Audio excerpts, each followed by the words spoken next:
ওয়া রাহমাতুল্লাহি ওয়া বারাকাতুহু। আমার ভাইরা, আজকে সমাজে শপথ নিয়েছেন কান দিতে হয়। আদিবাসীর অসমাপ্ত কাজ আমাদেরকে সম্পূর্ণ করতে হবে।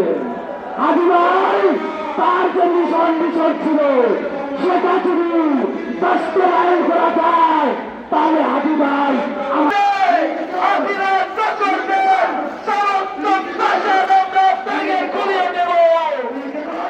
কাউকে ছেড়ে দেব না, একটা একটা করে ফাইট করবো।